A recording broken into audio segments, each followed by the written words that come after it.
I'm a few minutes late because it said earlier I was having some trouble with Facebook. So if you're able to watch this either on Facebook or YouTube, thanks for joining me. Thanks for watching the replay.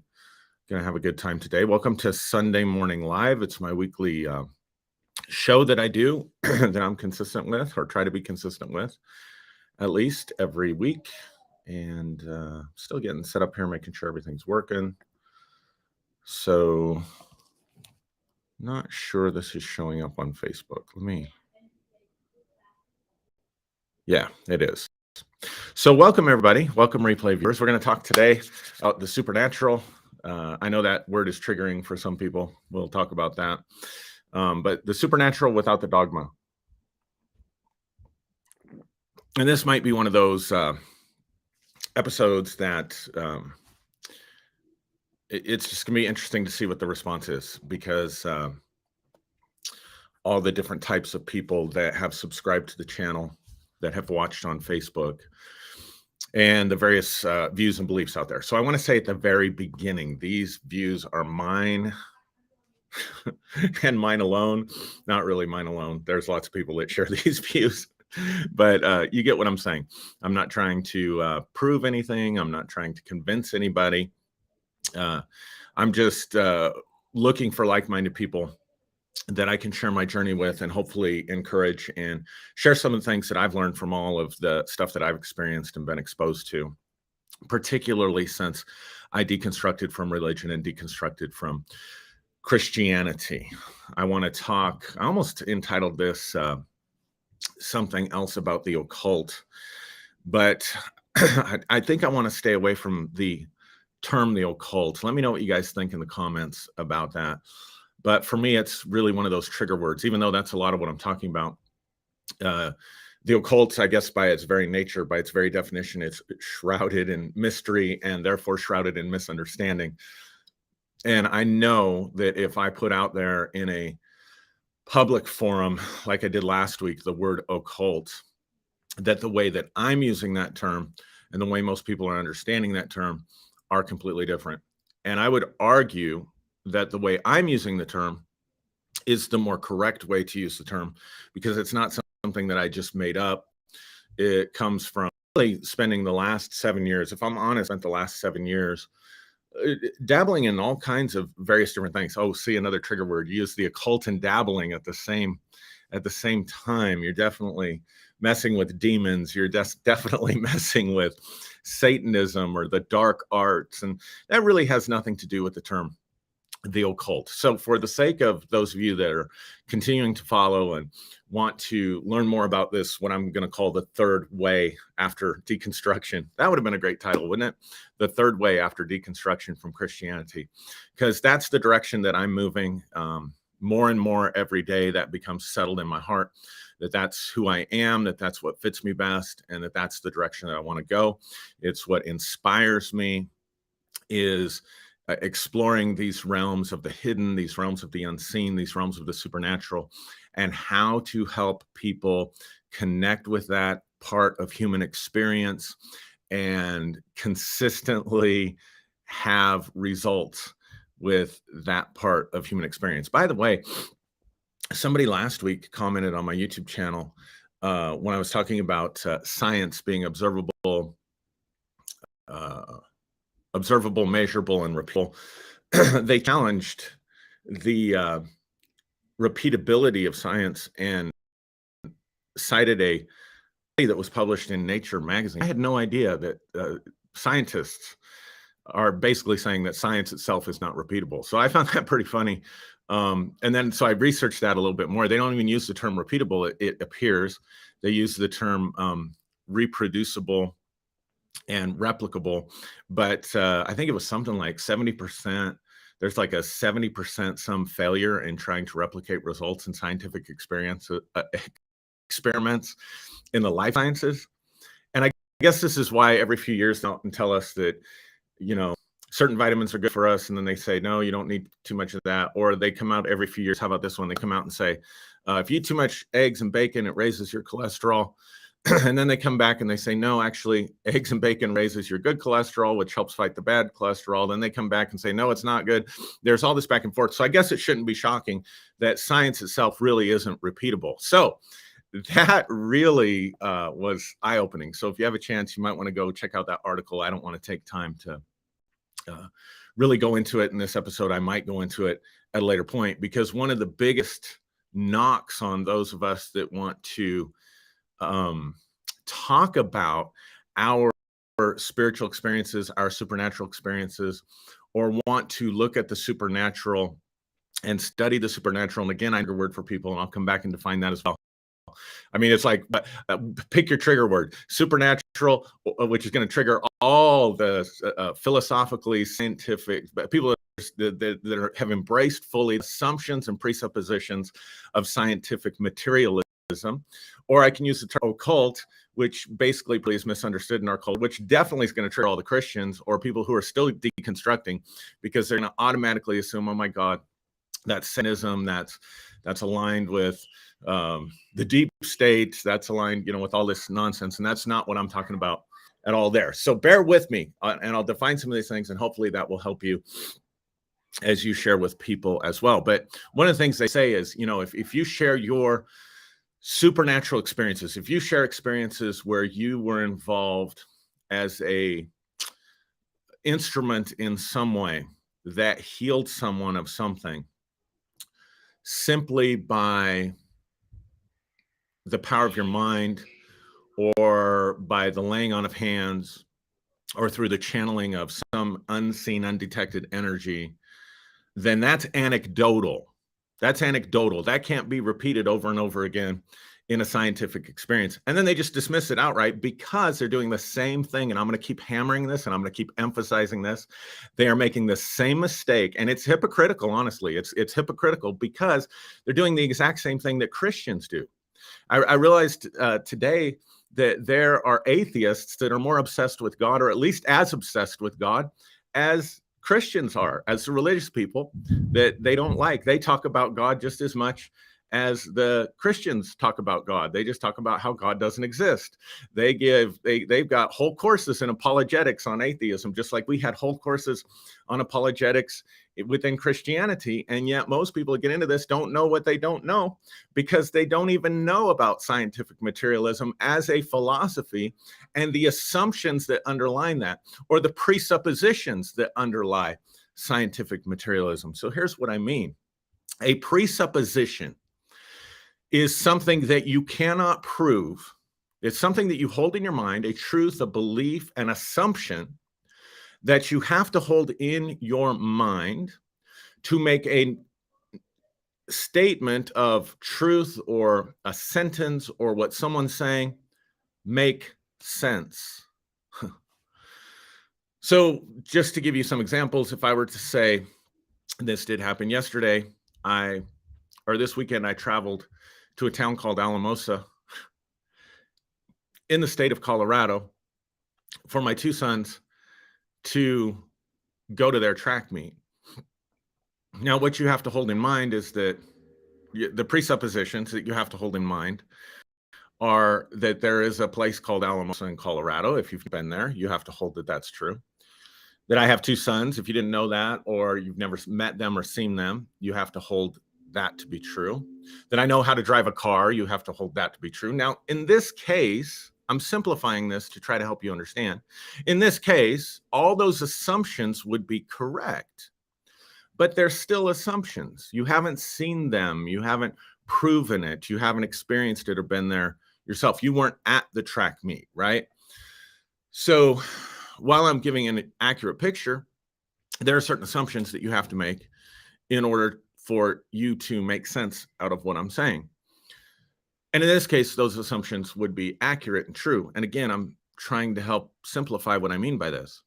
But now when we get into philosophical systems, whether it's science, whether it's Christianity, whether it's the occult, whether it's what I'm talking about, there are certain philosophical assumptions that have to be held in place in order to make sense. Now, the problem is when we make an assumption based on an assumption that we cannot prove. So, for example, in the Bible, if I were to tell you, the Bible says in the book of Proverbs, a fool answers a matter before he hears it. There's a proverb in the book of Proverbs. You can look it up. A fool answers a matter before he hears it. And I expect you to live by that. I expect you to accept that as wisdom. In other words, the meaning of the proverb is that we're too quick to answer life's questions and life's problems or get involved in other people's business before we have all the facts or before we have enough facts or enough information. In other words, it's a proverb that says a fool rushes to judgment. A fool answers a matter before he hears it. Now, you could accept that because you could say, that sounds like pretty sound life advice. And I think I want to implement that into my life. And that's okay. But coming from the perspective of a Christian fundamentalist, you need to accept that because the presupposition is that the supreme being, the all supreme being, the creator, gave us a way to live that is the best way for us to live. That's an assumption. I assume the creator. I assume that he gave us a way to live. He communicated that in the Bible. That's an assumption. And everything I need to know about life is already in the Bible. Those are all assumptions. See, it's just like the track meet. You had to assume I know how to drive. You had to assume there's a town. You had to assume there's a track meet. When you get into the philosophical stuff, in religion, if I say you have to accept this because this is how God wants us to live, and I know it's how God wants us to live because it's in the Bible, that's all based on assumptions. In the same way, the problem is that those assumptions are not as experientially available. They may or may not be true, just like, did I go to a track meet this week or not? That may or may not be true. But you could experience the town of Alamosa. Most of you probably experienced some kind of experiential reference to a track meet and to stuff like that, right? So the problem is that I'm holding a set of assumptions, not that necessarily are correct or incorrect. They're just not as available experientially to everyone, right? So then I'm taking assumptions of things that I haven't really experienced, that I can't really verify. And upon those assumptions, I'm going with the Bible.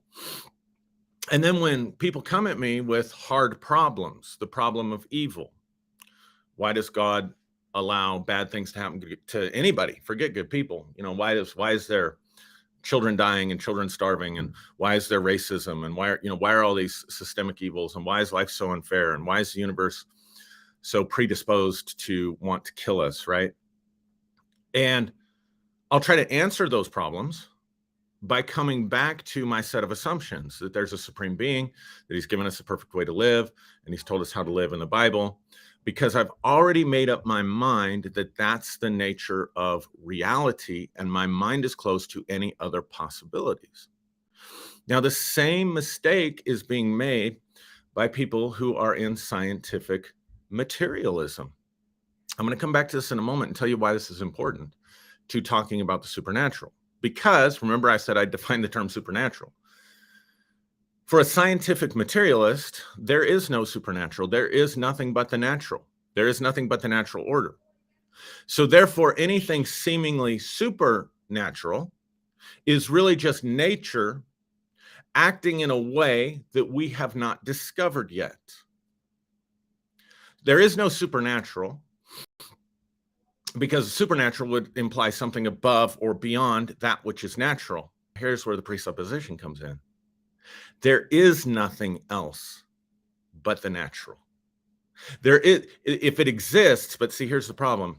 If it exists, but here's the problem. If it exists, it's part of what's there, so therefore it's natural. But here's the problem. The presupposition of scientific materialism is that all that exists in the realm of time and space. that everything that's out there is some kind of something that can be measured, that exists, that can be seen and that can be measured, and that exists in time and space. Because if it doesn't exist in time and space, it cannot be measured. And if it cannot be measured, it cannot be observed with physical senses. It can't be observed like the town of Alamosa can be observed. It can't be experienced like a track meet can be observed, because that's all happening in a particular time and space. And since our natural senses are given to us to navigate time and space, you see what I'm saying? Then when I'm saying supernatural, I'm talking about phenomenon that is non-local. Now, non-local is a term that just says it's not happening in time and space. It's impacting and affecting time and space. We cannot experience it readily with our psyches as human beings if it's not affecting something in time and space. But so if someone comes with an experience to a scientific materialist that is paranormal, that's outside the norm, that can't be measured in time and space, that can't be somehow explained through a law of cause and effect that can be, watch this, repeated in an experiment or repeated by you every time you go to do it, then here's my set of assumptions. That's not solid or objective or a good ground to stand on, so I'm going to automatically dismiss it before I've even heard it fully. Or I'm going to minimize it as not really much of anything. And let's see, how do we say this? It's not really much of anything. Oh, and it's anecdotal because it's not repeatable. See, that was a slam on people with healing ministries. If you've got the gift of healing, then just go clear out a hospital, right? Because it should be that repeatable if it's to be trusted and if it's to be believed. And this is why this article on Nature, I would encourage everybody, I posted it, I'll post it again, and maybe I'll put it in the links for the YouTube followers. That's why I think this article on Nature needs to be read and needs to be looked at, because what's being acknowledged now within the scientific community is that there is what they call a crisis in reproducibility. In other words, they've given up repeatability. Because here's the thing.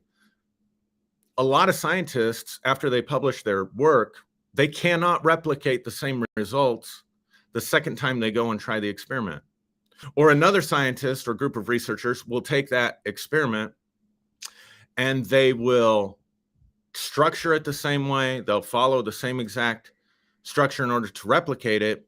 And then when they test it, they test the hypothesis, they get a completely different set of results, which then makes, in some sense, each scientific experiment, even though it has controls, even though it's set up as a good research tool, it makes it in some sense anecdotal. At least if people are going to dismiss, say, supernatural experiences that you've had or supernatural experiences that I've had as, oh, that's just anecdotal. Well, science is recognizing that a lot of their research is just anecdotal too. And it's high. It's high. I mean, there are some sciences, I think, if I remember, and again, I'll send you to the article so you can fact check me. And I may be being a little hyperbolic, but I think it's as high as 70% of scientists couldn't replicate results from an experiment or research study that they had done. And in some sciences, only 10% of the experiments are reproducible in a way that gets the same results. So when you're talking about the deeper questions of life, the deeper issues, we're talking about complexities of life. It's not like your scientific experiments that you did in chemistry class in the 5th or 6th grade. Like, it's not like, you're going to dissect a frog and the organs are all going to be in the same place.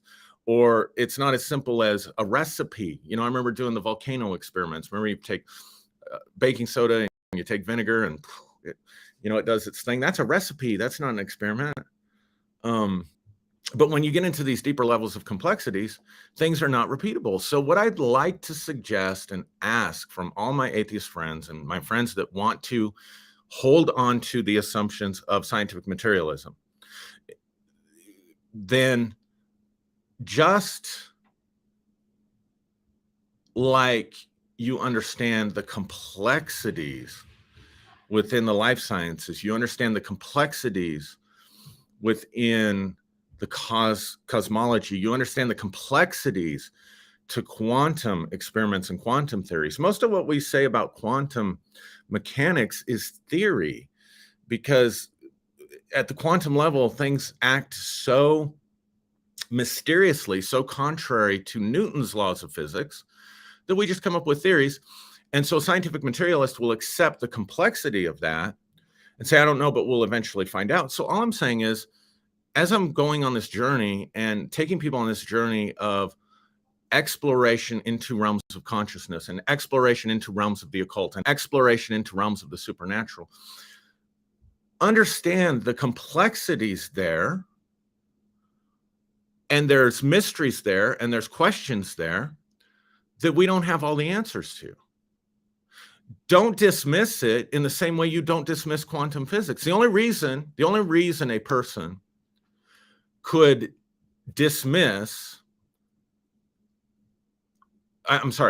could not dismiss and hold on to quantum physics, and can dismiss the realm of the mystical and the supernatural and the occult, is because they've already made up their mind that scientific materialism is true.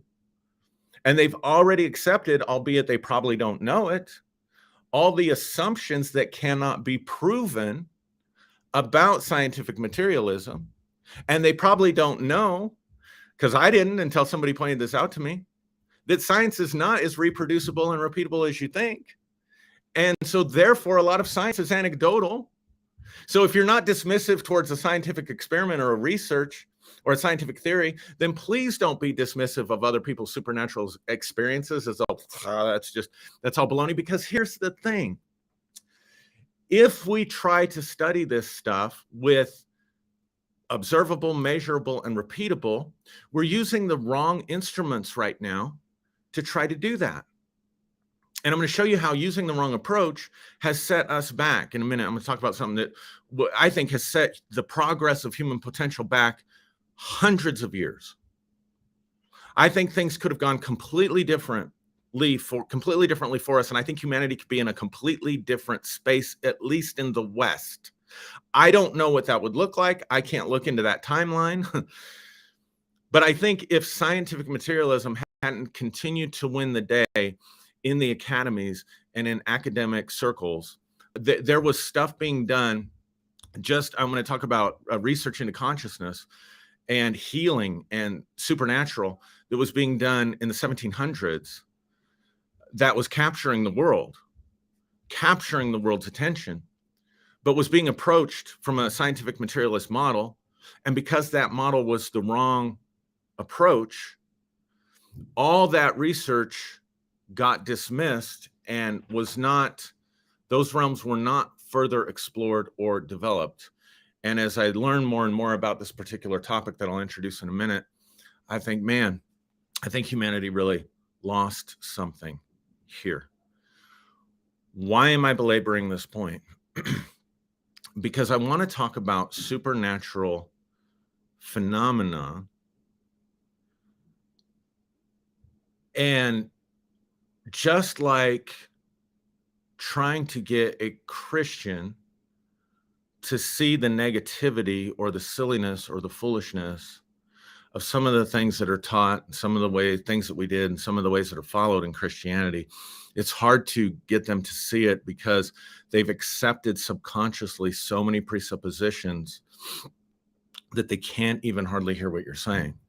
In the same way, we live in a Western culture that is so materialist, that is so closed, such a closed universe that says nothing exists in a non-local reality. Nothing exists outside of time and space. Nothing exists that cannot be measured, because they equate existence with particle wave, something out there. Existence is something out there. I want to look at existence in order to talk about the supernatural, explain the supernatural, and I believe experience the supernatural. We have to be able to talk about existence in a different way.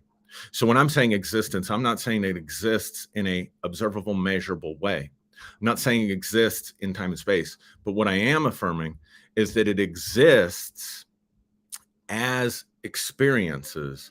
It exists as events or phenomenon that happen in people's lives, experiences that people have that are real, that are probably outside of time and space. Because all experience exists in the mind. And so therefore, while the mechanics of an experience can be measured, can be repeated, now can't be repeated, we're doing away with that, can be measured, can be observed,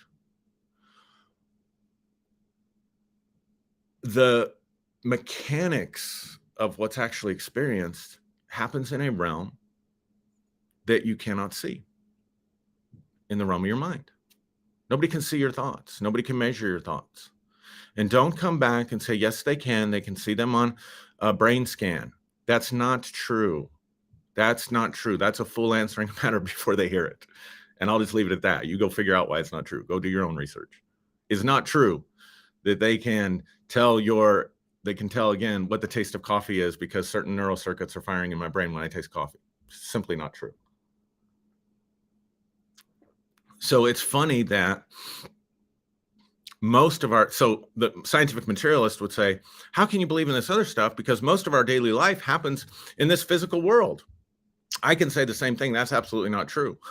Most of what happens in your life, and this is demonstratively provable. Most of what happens in your life, in fact, all of what happens in your life, happens in a realm that can't be seen and can't be measured in the realm of consciousness. Your dreams, for one thing, 1/3 of your life that you spend sleeping, right? That experience. So while the scientific materialist will say, well, but the physical world is self-evident and objective. No, the subjective world. Why do some people get mad at certain behaviors and other people in relationships while it doesn't bother other people? You see what I'm saying? Like, we live in a subjective world just as much, more so, I would say, because of dreaming and sleeping. We live more so in a subjective world than we do an objective world. So therefore, the subjective world of consciousness is more self-evident. And philosophers have said this for years. Go study Rene Descartes. That's kind of how Descartes arrived at his conclusion. I think, therefore I am. I think, therefore I am. So these issues are complex, and they've been debated by centuries by really, really smart people. So I just wish, I'm just asking for people to stop being so dismissive and arrogant in their approach to stuff and so certain about knowing the nature of reality. Does that make sense to you? All right. So let's talk about the actual topic, supernatural without the dogma. So here's where I'm going to get into experiences. Oh, let me finish my thought. I need to close out my thought. I got carried away. When I'm talking about what exists, I'm using the term in a way that doesn't make sense to scientific materialism. So what I want to talk about then is experiences or phenomenon that cannot be explained through the normal habits of life, through the normal, really base laws of physics, or it's outside the realm of everyday normal experience. So take, for example, telepathy. Telepathy is something that's been studied a lot in scientific circles. So telepathy is the ability to send messages back and forth without communication, verbally or physically. So without a look or body language, and without speaking or writing. It's just thought to thought. All of us probably have experienced some kind of telepathic intuition at some time. You're thinking about somebody and you've been thinking about them all day. You haven't seen them in years. You run into them at the mall. You just know intuitively that someone else is struggling with something, and you reach out to them at the exact moment that they were struggling with that. This would happen to me a lot as a pastor. I would know. I would catch people, man. I would just be praying for people and I would get an intuition or a sense or a feeling about someone and I would reach out to them. And through practice of this and through relating to people, I just got to where I could sense when somebody was going through something without having any way of knowing they were actually going through it. And there were times I could even identify what it was exactly that they were experiencing. I started practicing this in my counseling practice. I would have people come and I would try to intuit what the issues were. And then I would listen to them in counseling and I'd write down what I had intuited. And then I'd go into the counseling session and I'd listen to them and then I'd compare notes. Was I intuiting what the counseling session was going to be about? And there were a few times, and this was just experimentation, and I don't advocate for this. I don't think this is ethical, but I did this because I was testing this. I'm part of a scientific experiment, a personal one, without telling them. And I would go into a session. I'd say, you came here because of this, and this happened in your life. And they would just start crying and say, how do you know? So those are telepathic experiences that I've had, right? Those are real experiences that I've had, real experiences that could I repeat it 100% of the time? No. Was my track record maybe better than the life sciences? Yes, it just was. I'm having fun with this. I really appreciate the person who pointed me in the direction of the problem and crisis and reproducibility in science. Really helped me, really set me free from some stuff mentally so that I could, in an intellectually honest way, which I need to have, I need to be intellectually honest when I'm talking about stuff. I could dive deeper into this stuff that we're talking about today. So, so that would be, non-local. That would be like, but that's not normal conversation. I don't sit there in front of somebody and try to intuit what they're thinking. I just have a normal conversation with them. So that's what but that kind of explains what I mean by supernatural. It's events that occur that are not as common and ordinary, and we really don't understand how that works or what makes that work. Although, if we would give the benefit of the doubt to ancient sages who studied consciousness, to ancient people who were very supernatural in their worldview, who were very mystical in their worldview, who were not locked into scientific materialism in any way, shape, or form, and realized that humanity has been studying this phenomena and studying these experiences for thousands of years, then maybe it is more repeatable, reproducible, or then we think. We just don't know that we don't know because we don't know the information, the body of knowledge that humanity has predominantly lost through thousands of years of exploring in here more than exploring out there. And we just, because of the dogma of scientific materialism, we just dismiss all that as, they were just uneducated. They didn't know what we know. Anyway, I digress. So let me start this out because I want to talk about the supernatural without the dogma. So here's what I'm saying. If we look at the supernatural as real, as existing, in the sense that it is phenomena and experiences that people have had, then we can do a comparative analysis with it. And we can draw our conclusions based on comparative analysis. And maybe that's a better way and a better approach to try to understand this stuff than to try to prove to somebody how it works and that it's real in the scientific sense. Does that make sense? So this happened for me when in 2016, I had a vision. I had a encounter. I had what I would call an out-of-body experience where I visited a place in the realm of consciousness, the astral realm, the mind, however you want to understand it. It was a place. It had flowers and it had paths and it had children playing and it had trees and it had a sky, just like a dream, guys. I don't want to get too mystical or weird about it, but it was like a dream while I was awake. And in that experience, it was revealed to me the futility of what I was doing in my dogmatic religious experience. In other words, the more I reflect on that, and it'll be 7 years, this August 13th, since it happened.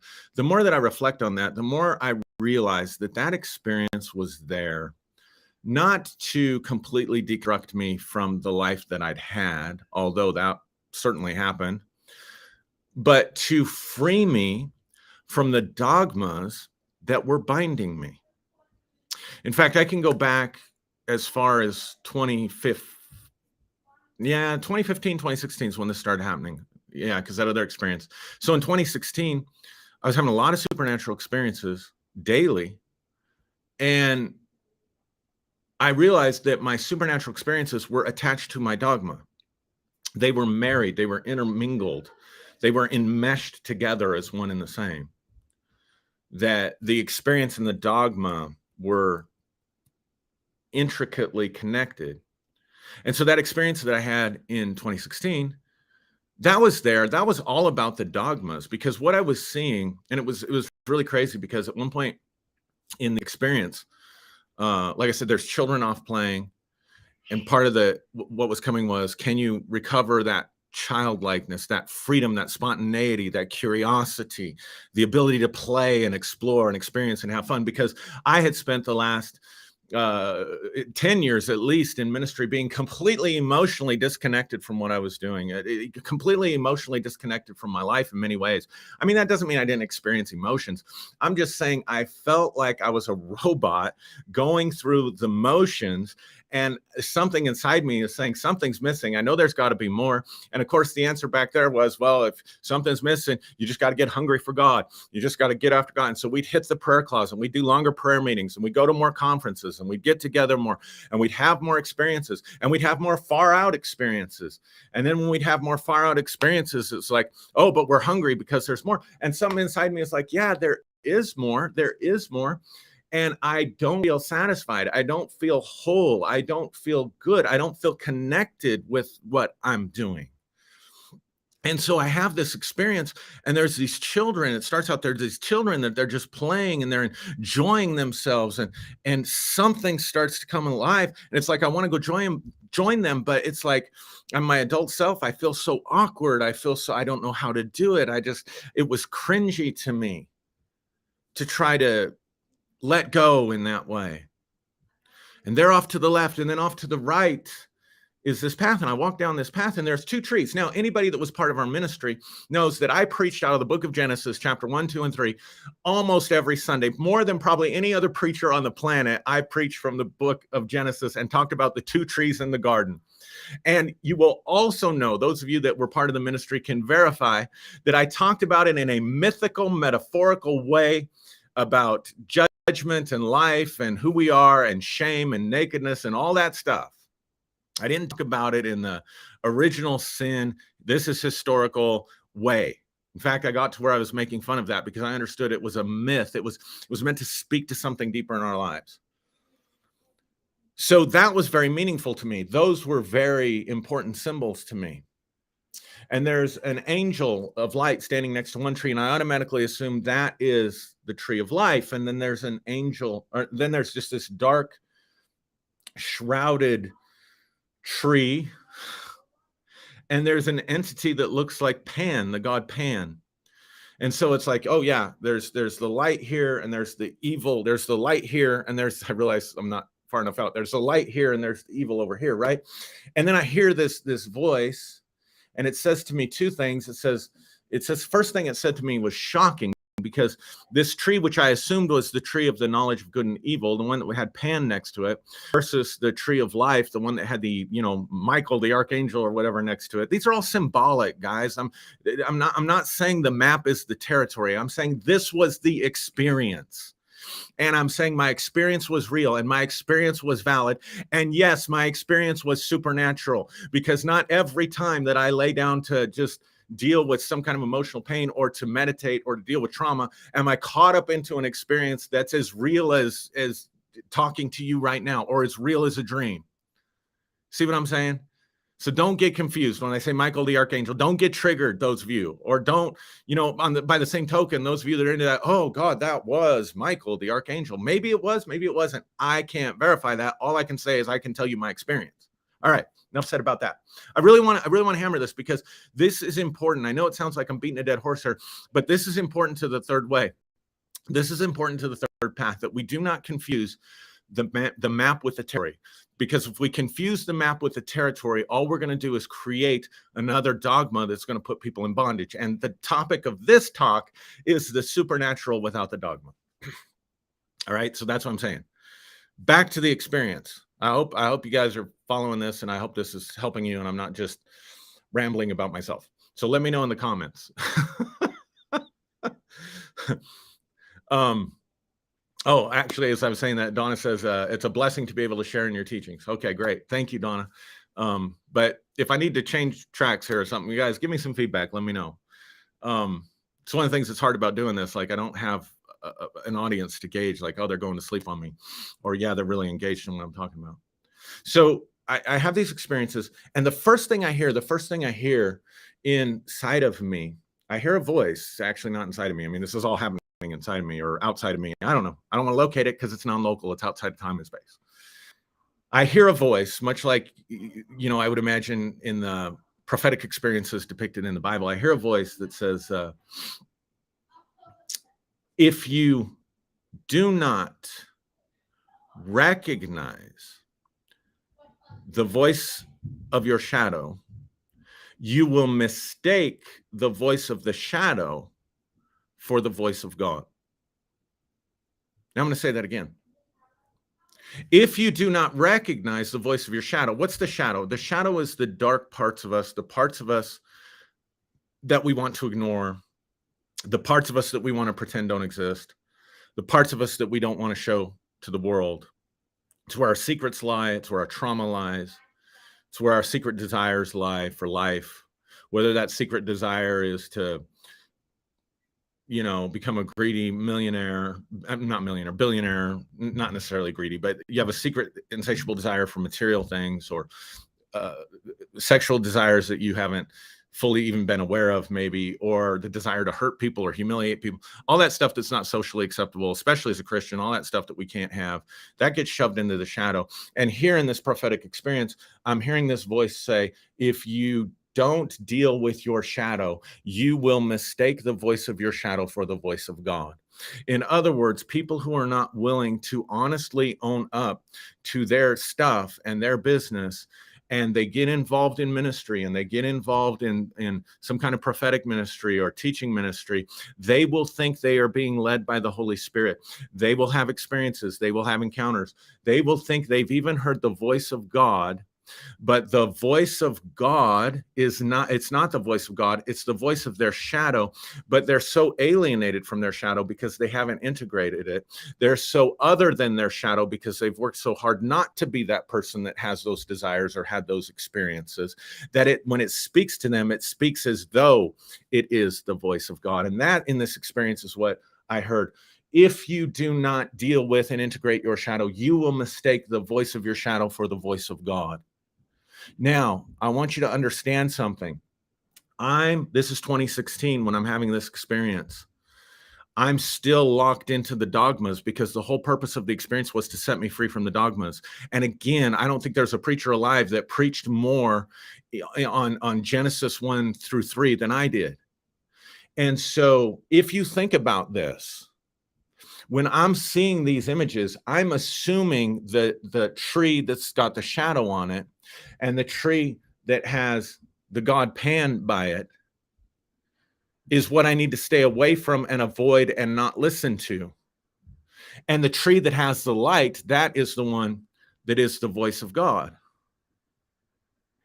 And in the experience, it gets flipped. You'll see that in a minute. It gets flipped to where the real work that I needed to do was around the tree that had the shadow, that had the figure of Pan.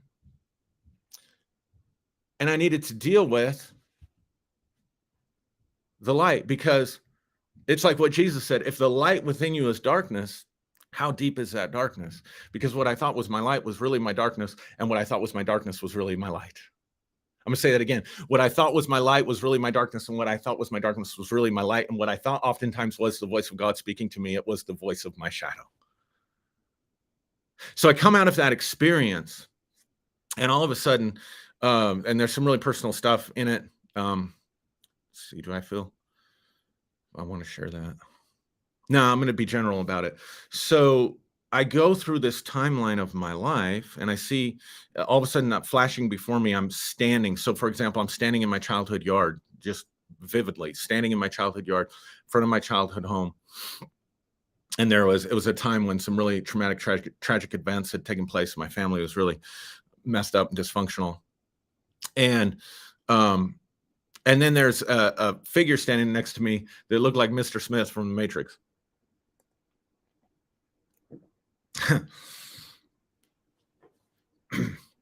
So again, to go back to what I'm saying, don't confuse the map with the territory. It wasn't the actor standing next, speaking to me telepathically. It was an image and a symbol that had meaning.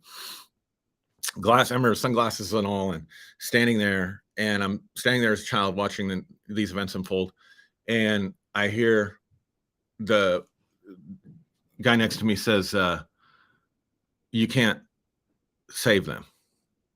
Now, my parents had already died at this point in 2016 when I'm having this vision, but it was like at that time period, it's like that voice was saying, you can't save them, you can't help them. These problems aren't your problems, these issues aren't your issues, they're their issues, and you need to finally let them go and let them be their issues and not your issues. And then there were a couple other events like that, really heartbreaking stuff. And I remember one of the other messages that came through was the voice said to me, the definition of insanity is to expect permanence in a world without permanence. The definition of insanity is to expect permanence in a world without permanence. In other words, we cling to stuff. We either think our pain's going to last forever and we get stuck in it, or we want the good times to last forever, and so we do all this stuff to try to keep it going. And then in the next part of the experience, I'm taken into this room. And again, it scenes from The Matrix now that I think about it. If you remember I think it's the second Matrix movie where the Keanu Reeves character goes in, and there's all these television screens flashing with all these different events, or anything that you can imagine that you may have seen in a movie, where you've got all these little television screens, and I'm just in a room surrounded by television screens. Television screens, that's what they were. Television screens, slip of the tongue there, Freudian slip.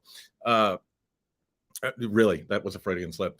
With all this stuff around, all these TVs and all these voices and all these talking heads, all talking at the same time over each other, and I can't make a single thing out. And I realized this is every message I ever heard in the Christian church. This is every message I ever preached. This is every book I ever read. This is every seminar I'd ever been to. This was every program that I'd ever run.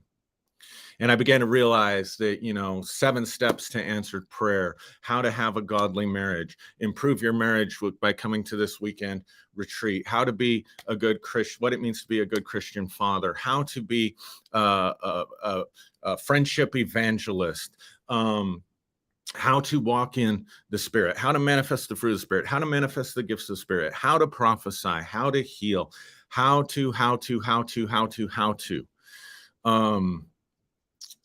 How to grow your church, how to be a better leader. And they're all like talking heads, and it's all coming at me like machine guns, right?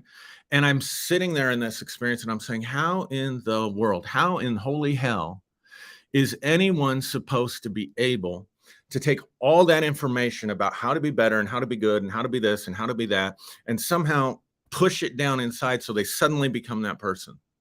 Or how are they supposed to integrate all of that stuff? And I realized that my entire existence up to that point, my entire life, had been listening to voices outside of myself, listening to the dogmas, listening to the party lines, and trying to create a cut out version of myself that would stand up to the test of, am I doing enough to get my prayers answered? Am I having enough faith? Am I walking in enough integrity? Am I being a good enough father? Am I being a good enough husband? Am I being a good enough neighbor? Am I being a good enough missionary? Am I doing enough to reach the world? Am I doing enough to reach people for Christ? It's insanity. It's an absolute recipe for insanity. It is a recipe for inauthenticity. And I realized at that moment that I have never been myself.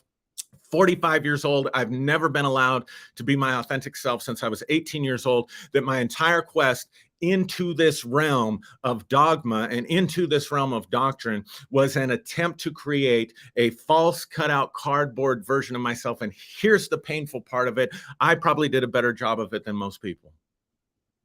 I probably did a better job of it than most people. I see Vanessa's on here. Vanessa, I saw in her interview, and it just broke my heart. She was talking about the way she got treated. It's public, so I think it's okay if I talk about it. The way she got treated after, when she was going through her deconstruction, and she said this, and this is the part that impacted me. She said, "We never had a scandal." She said, "Like, I pastored my siblings, I pastored my family, I loved people, we helped people, we gave to the poor." And I'm just sitting there. I'm like, yes, yes, yes, yes. We did all those things. We did all those things. My entire family was involved in the church and the ministry. The people closest to me. You can ask my wife. You can ask people, that were close enough to me to know, was I the real thing? And they'll tell you I was. Which means all I accomplished was creating a better cutout cardboard version and being more inauthentic. And so here's the point. Here's what I realized. And this isn't how I plan on this going today, but here's what I realized. That emptiness that was inside of me, that feeling of being disconnected emotionally from my life, that was all there because I had no authentic self to express. Because my authentic self had got shoved down into the shadow realm. And what it get brought into the light was all the dogmas. So immediately after I have that experience, and this is like a 20-minute experience, and then the last thing I hear is, can you learn to love yourself? Can you learn to love yourself? And I came out of that experience and I realized, wow, I really have to hate myself, my authentic self. I'm really afraid. I'm afraid of what's over there. I'm afraid of what's in there. I'm afraid of the human being that's in here. I'm afraid of the social consequences. I'm afraid of the financial consequences. I'm afraid of the marital consequences. I start letting, I mean, I'm in real crisis and conflict, and I don't know who to be now. And I don't know how to become.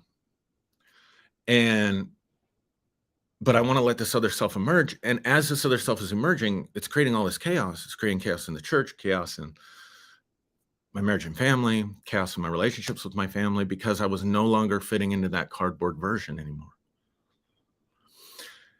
And so Julie and I decide to leave for a sabbatical. We take our family and we go for 3 months to Derek Day's old stomping grounds, Phoenix, Arizona. And I'd made a decision to look into all the stuff that I thought was dark. So I start going to metaphysical fairs. In that time, I met a shaman who was the real thing. I met one of the top occult teachers in Europe, has many published books, sat down and had many conversations with him. I met a energy healer that does past life work, who claims to be a walk-in. If you don't know what that is, you can Google it. She definitely has some strange powers, man. Again, experiences. So, and then Julie at the same time, she experienced all this like stuff, supernatural type stuff. It's just happening, just synchronicities. Like, we didn't go looking for the stuff. This stuff found us, right? And here's what's interesting. So during that 3-month time period, I had more intense supernatural experiences. And by that, I mean visions, out-of-body experiences, encounters with power, synchronicities, healing, wholeness, and freedom. In other words, I was finding myself and I was getting free and I was getting whole, right? And I wasn't feeling empty anymore. I wasn't having to try to manifest love and joy and patience and peace. It was just there. But here's what's interesting, and I'm just putting this together 7 years later. Like, through all of this process, and it was a process of discovering my real self, doing the shadow work. But through all of that, I got too far into scientific materialism, man. I started thinking like that. And that's why I'm hammering. I'm not going after anybody in particular. I'm just like, I got to get that stuff out of my head, because that blocks me from being able to experience the supernatural. Now I'm going to share 2 more things and then I'll let you go, because I'm really want to get to the supernatural without the dogma. In other words, and I'm not controlling this experience, guys. This is stuff that is happening to me. This is not stuff that I'm doing. I didn't lay down and decide, oh, let's figure out what's been wrong with Aaron for the last 20 years. You see what I'm saying? I just laid down and had this experience, and it's like, Here's what's been wrong with Aaron for the last 20 years. And then after that, synchronicities and more experiences and supernatural experiences and signs and wonders that are on a level of intensity that are greater than anything I experienced in the church. Like that was intensifying. Well, of course it was intensifying in the beginning because I was getting free from the dogma, which was the dogma that was getting in the way of a lot of it.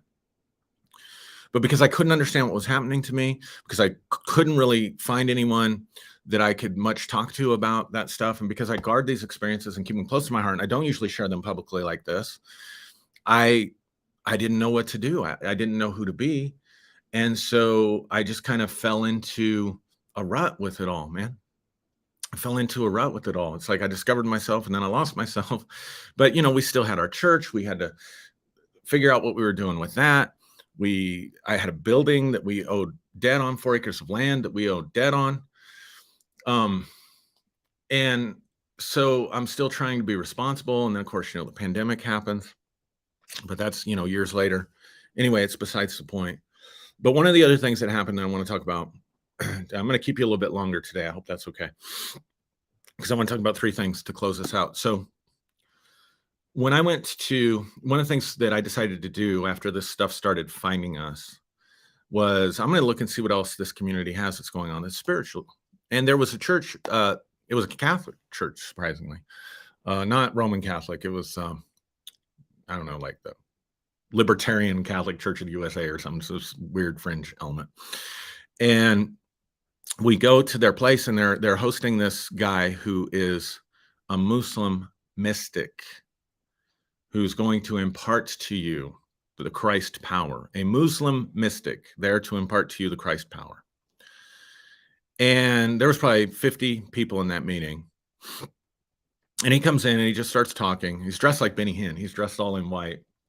He comes in and he just starts talking. And then he invites people to come forward. And he just tells them he's going to give them an impartation of the Spirit. And he starts to lay hands on them. And guys, I was on the charismatic fringe. Those of you that weren't charismatic, I feel sorry for you. Those of you that were charismatic, I feel sorry for you. But we had like all the Pentecostal stuff happening all the time. Like we had people breaking into spontaneous dances. We had people that would lie on the floor and shake and laugh. We had people that would fall under the power. Sometimes this would happen in the middle of preaching and the message would get interrupted. Oftentimes that would happen. We had people who were speaking in tongues. We had prophecies that were given. We had people having visions. We had people encountering angels. And this would happen almost every service for 7 years. So whether I was traveling or not, so I'm telling you, we were charismatic fringe. And all those experiences, I'm going to come back in future videos and talk about. So those of you that were charismatic or experienced any of that, it'll help you. Those of you that never experienced anything like that, please don't turn me off or shut me off, because I can show you where all of these phenomena happen in all kinds of spiritual contexts. You can look at indigenous cultures where there's spontaneous dance, there's people falling down and shaking, where there is deliverance from seemingly demons, where there are people who speak in other languages. The same thing happens and is recorded for us in ancient Greece. In fact, all of the philosophers of ancient Greece were considered to be mystics and to have mystical powers. The same things happen in a Hindu context. The same things happen in a Buddhist context that were happening in my charismatic context. And now I'm in this Islamic mystical context, and I'm seeing the same kind of stuff happen. People are being healed. People are having experiences. People are shaking. And I thought to myself, I could bring this guy in. Now I'm a seasoned veteran at this stuff by this time. And I'm like, this is like one of our meetings. I could bring this guy in, not tell anybody what his faith was or what he believed. And I could bring him in to do a week of meetings, and everybody would have thought we had a Holy Ghost revival. Everybody would have thought Jesus really came in and moved. And so I began to see that this is the type of stuff that was happening. Julie started going to these other conferences, these New Age conferences. That kind of stuff was happening. She just got back from a week-long Joe Dispenza conference, his super intensive. And Joe Dispenza, if you know anything about Joe Dispenza, he backs everything up with research. and with science. And she said, Aaron, she said, you'd be right at home here. She said, because I'm seeing the exact same kinds of manifestations, maybe not the speaking in tongues. I don't know. I haven't talked to her, but with the people shaking and the people shouting and the people being delivered from seemingly demonic stuff, and people having experiences that transcend time and space, and then ultimately miracles happening, people on walkers getting rid of walkers. She got some physical healing while she was there. It's like and he's only using science, he's not using any dogma, but it's the same types of supernatural experiences that we experienced in the context of where we were at. So what I'm inviting us into is to, let's stop being so dogmatic and let's stop being so materialistic. Let's stop having to have explanations for all this stuff. Let's allow ourselves to have the same mystery towards these paranormal experiences as we have towards quantum physics or any other realm of science that hasn't been completely figured out yet. And let's theorize together, because if we're not theorizing, then we're going back into dogma. If we start saying, well, that was the archangel, and that was an evil entity, Pan, and that was Mr. Smith standing next to you, and this was God, and this was that. If we confuse the map with the territory, and here's what I mean by the map, the experience of the experience, if we can validate these experiences, because here's my point. Is it reproducible? Yes. Is it dependent on particular teaching? Absolutely not. Because we were teaching the Bible, and we were teaching people about Jesus, and we were teaching people about the Holy Ghost, and we're getting a certain set of manifestations. And anyone that tries to say it was just suggestibility or hypnosis, you're full of shit and you don't know what you're talking about. And I can say that because I've studied hypnosis for the last 12 years. I probably know more about hypnosis than a lot of people have forgotten. All right. And we started having these experiences with a group of young people who'd never been exposed to Pentecostalism, or never been exposed to the Vineyard movement, or never been exposed to the prophetic movement. These things just started happening. People would come in, people would lay hands on them, they would just pass out. They would just fall out. Now, Joe Dispenza was smart. He just had people lay down and people lay hands on them and pray for them. I don't know why we did that. I guess it's because we like the manifestation of, people losing their grip on the physical time and space. And that, which is really all that really was, and a lot of courtesy drops too. If you're Pentecostal, you know what I mean by that. But you understand what I'm saying? Like, so there's a certain set of phenomena, dreams, visions, encounters with other beings that are benevolent, encounters with energies that feel like, and very much are experienced like, divine love and divine power, that are other than, that are otherworldly, that come from without and within, so that you become a channel of something, and then something happens. Speaking of channeling, people that would prophesy in the Word of Faith movement, and they would speak as though they were speaking for God. Same type of phenomenon. People who say they're channeling alien species that are more advanced, and they're speaking through them. So channeling phenomenon, dreams and visions, prophetic phenomenon, precognitions, having knowledge about people and situations in their life that you couldn't know, that just came into your mind in these types of settings. Shaking, what we used to call holy laughter, falling out under the power, feeling electrical currents flowing through your body as you're healing someone or as you're being healed, speaking with other tongues. These are phenomena that are consistent throughout cultures, regardless of time periods and regardless of dogmas. In other words, regardless of the teachings. Now, what's interesting, I want to get to this third thing. I have been, and I'm going to do a whole video on this. No, I should probably come back and just do a whole video on it. What do you think? Let's see. I still got people watching. I still got people on. So this guy by the name of Franz Mesmer, who was European back in the mid 1700s. And he was doing a set of experiments on what he believed to be astral liquid. So he was very much into the study of astrology. And he postulated that the reason the stars affected human behavior and the moon affected human behavior so much was because that the universe was emitting what he called liquid that he called magnetism. So mesmer, it's where we get the term mesmerize. So again, like I said, I've studied hypnosis a little bit, because when somebody's mesmerized, they say modern day hypnotists try to say that Mesmer was the father of hypnotism, but I would argue against that, because what hypnotists do today is nothing like what he was doing. And the theories and the teaching and everything behind modern day hypnotism has nothing to do with that. But anyway, I digress. I'm just trying to let you guys know I've done my homework here. So Mesmer believed that there was this astral liquid, astral fluid, that science would eventually find, that science would eventually be able to observe and measure. But he was more interested in studying the effects and how to manipulate this astral fluid, which he called magnetism. Now, when I'm using the term magnetism as it relates to Mesmer, it has nothing to do with you being a thirst trap or a hot babe or attracting people to yourself or being magnetic in that sense. Not at all. That was just the word that he used, just like the word gay today doesn't mean what it meant 100 years ago. The word magnetism today, when we think about it, doesn't mean what Franz Mesmer was talking about 200, 300 years ago. All right. It's just what he called this astral fluid. And he believed that he was able to manipulate this fluid. So he did not begin with suggestion. He did not begin by putting someone in a trance and putting someone to sleep. He didn't begin that way. His research is still available. He began with the laying on of hands and bringing into himself and bringing into the person. In other words, bringing his attention to what this astral fluid was and bringing it into the person's body. And what would happen is they would have those types of Pentecostal experiences where they would fall out and pass out. And then he would work on them in that context. Anyway, as I'm reading his papers, he's describing almost a lot of the same types of experiences that we were experiencing, including what we used to call deliverance. And he thinks it's all happening because of this fluid. And so he takes it. So here's what's happening.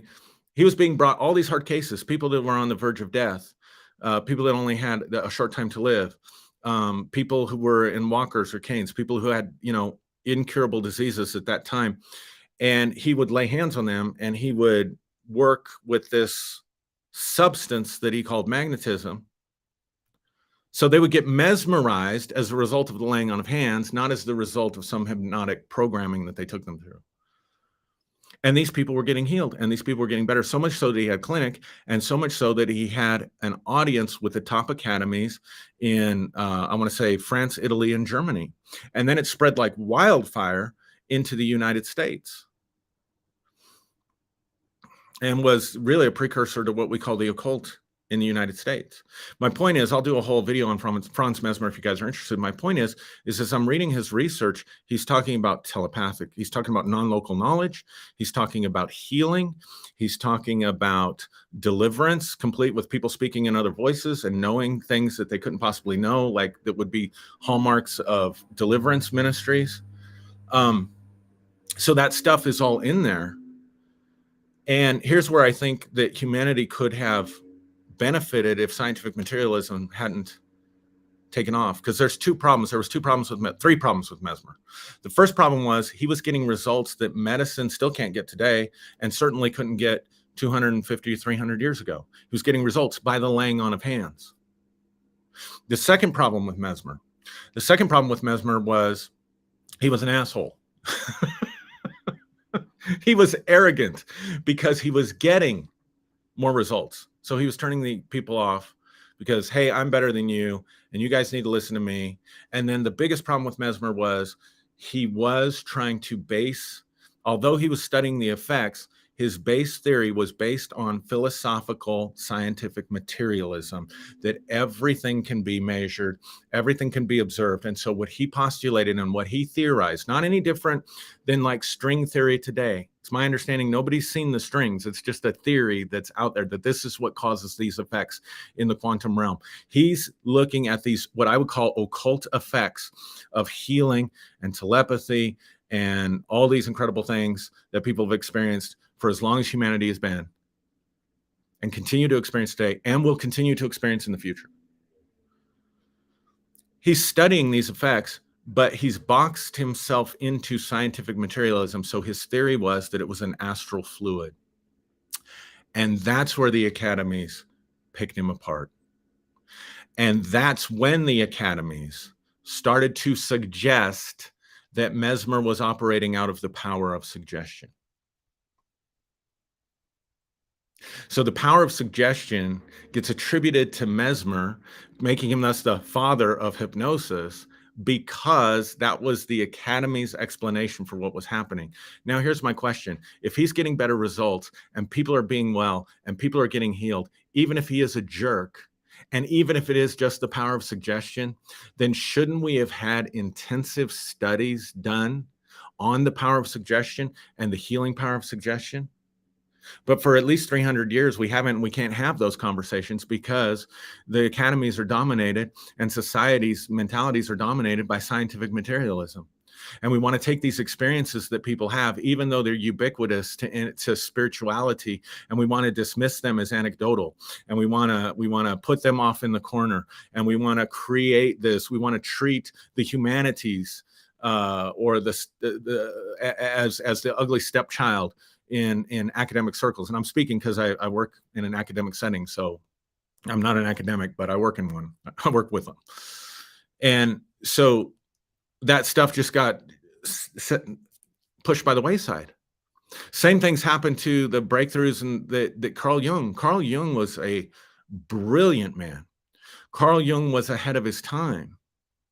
Carl Jung, I believe it was in his book, The Undiscovered Self. I think it was in the book, The Undiscovered Self. He more or less predicted the events that would transpire in the world in the 30s. He predicted the events that were about to transpire in the world in the 40s, not through some kind of prophetic thing, but just through his understanding of consciousness and how it works. And yet you can't go to a school today. You can't find a university today, to my knowledge, that teaches real depth psychology, that teaches real, like, because again, and even people that try to understand Jung or think they understand Jung try to force Jung into try to force his theories into scientific materialism, which he himself didn't embrace. He had a metaphysics that consciousness. He had a metaphysics that was consciousness and mind, out of which things came. And so I hope this was helpful. I need to bring this into a closure, but I just wanted to talk about this. Like, this has been my experience. It's like early on, okay, I'm in this context with this person that's not a Christian, and I'm seeing the same type of phenomenon that I thought we in the church had cornered the market on. And then I'm working with shamans, and I'm working with other kinds of energy healers, and I'm experiencing greater levels of healing. I'm experiencing greater levels of freedom and seeing supernatural phenomenon flowing and operating there, but it has a different terminology and a different set of teachings around it. And then I start studying people like Jeffrey Kripal from Rice University, who is the chair of the humanities department there, who is talking about things like the future supernatural human. And he does a historical survey in several of his books. He does a historical survey and a geographic survey, in other words, looking at the East and the West and throughout history, and says these types of phenomena are ubiquitous throughout history. And it's the same types of supernatural experiences that we had in the church. And then I'm reading and studying Franz Mesmer's stuff. And even though his theories were wrong, it was the same kind of phenomena. And then Julie goes to a Joe Dispenza event, and she comes back from the Joe Dispenza event and starts describing some of the same type of phenomena. And Joe talks about those in some of his videos. So anyway, I'm like, okay, this is what I want to dive into. This is the realm I want to dive into. I want to be free from the dogma, but I want to get back to fully embracing the reality of the supernatural and teaching others what to do with their experiences, how to manage their experiences.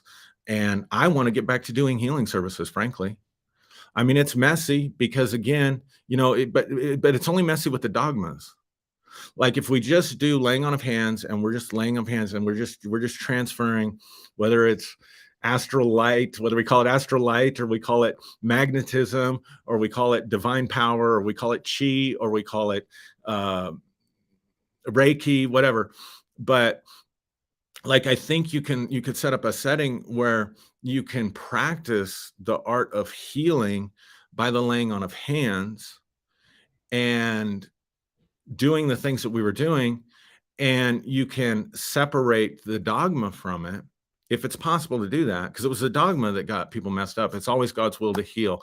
If you don't get healed, you didn't have enough faith. If you didn't get healed, it's because God chose not to heal you. I'm exploring and wondering, and I'm open to suggestions and ideas, but I'm wondering, is there a way to create an environment where you can have, because we got a lot of results. I mean, we always talk about the person who didn't get healed. Well, I mean, on the one side, the healing evangelist always talks about the people who do get healed and never talks about the ones that don't. And the ones that don't are usually the really hard cases. And the compassion's not out there to the hard cases. And that used to really trouble me. That used to really bother me. But there was something inside me that kept me going. Even though it bothered me back then, it was like, but what about the ones that do get healed? Because a skeptic will focus on the one who doesn't get healed. They'll focus on the hard cases. They'll focus on the fact that you can't go clean out hospitals. You see what I'm saying? Because I'm just skeptical of it all. And I'm pissed off, frankly, I guess. I don't know what motivates that kind of stuff. You know what I mean? But man, think about this. If we hadn't done those healing services, there were people, potentially, probably, that wouldn't never have gotten their healing. So what about the people that don't get healed because you're not having a healing service? We want to talk about the people who don't get healed in the healing service. What about the people who got healed who wouldn't have been healed if you didn't have the healing service? And so I'm wondering, how do I get back to that? And I do want to get back to doing some kind of meetings with people. And I don't know if there's enough support out there locally. It doesn't appear that there is enough support for me in Pueblo, Colorado, where I live, that I could do anything at all locally and have more than 4 people show up. And not that it's not worth it for 4 people, but because we sold our building, I guess, I don't know, you want to host it in your home? If there's somebody out there in Pueblo and you want to have a meeting, you want to host it in your home, and we expect maybe 10, 12 people to show up, I would love to start doing something like that again. I'm not going to market myself here. I'm not going to put, because I'm damaged goods here in Pueblo, and we are exploring the possibility of moving. And so I'm putting probably too much information out there, more than what I need to, but I would like to get back to doing something on a corporate public level, because there's an element and degree of healing that comes in a group. That's why we do group therapy. That's why AA works. So why do we have to have the mission that I was given when I started our church was to create a healing community. It was all we talked about. Healing community, and a healing community that would bring healing, spirit, soul, and on the physical level to people. And we focused on that intensely. And we had a lot of results, man. We had a lot of success, but it was attached to Christian dogma. Jesus is the healer. Jesus, Jesus, Jesus, Jesus, Jesus, right? But why? I'm just sitting here growing in real time, as we say on Freeology Friday. Why can't we create a healing community without the dogma? A community built on acceptance, a community built on authenticity, a community built on flexibility, which means there is no room for certainty. I'm going to say that again. A community built on flexibility where there is no room for certainty.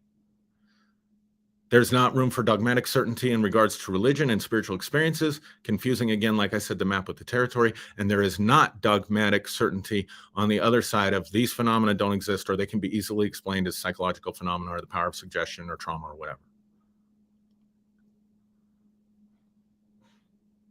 And come together to offer something to the world. And also to train people how to get into this stuff, and then let them have their own sort of experiences. Like I said, I'm growing in real time and coming back to and saying, maybe the mission all along was a healing community. I would really like to be able to find that community, but because of the internet, I knew how to do it, or know how to do it in a town. I know how to go into a city where people can meet regularly, but I don't know, Zoom meetings, Patreon, conferences. CJ, let's see, somebody here. Who was it? Comments moved. Anyway, somebody here suggested doing like a conference in Denver, a healing conference in Denver. That would be cool. Maybe doing something like that.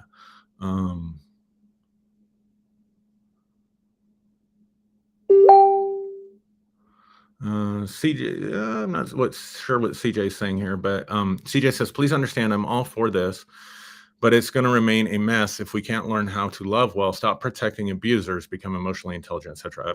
100% agree. And that's part of the struggle. Vanessa Brooks and I have talked about that. Like how do we put something like that together where and keep the destructive elements that were in there out of it. And I think part of the answer is to try to experience the supernatural without the dogma. Oh, it's Mariana Martinez who said, hold a deconstruction conference. Ooh, deconstruction from a religion conference in Denver. That's kind of a good idea. I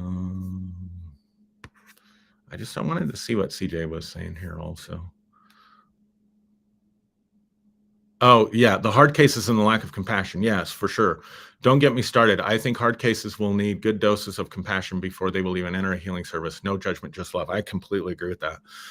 Thank you for sharing that, CJ, because that's one of the things that's held me back is dealing with that. Tammy's local. She's saying we'd come to our home. Tammy, maybe we should talk about that because it would be very difficult for us to host it. Plus, we live in Guam. We live a ways away from everybody. But yeah, maybe we could do something like that. It might be cool. We could talk about that. So anyway, I'm going to let everybody go. Thank you for commenting. Thank you for watching this. Please comment more on the page. If you haven't subscribed to my YouTube channel, subscribe. And if you want to support our work, please consider giving a monthly donation. I included the link to our PayPal account.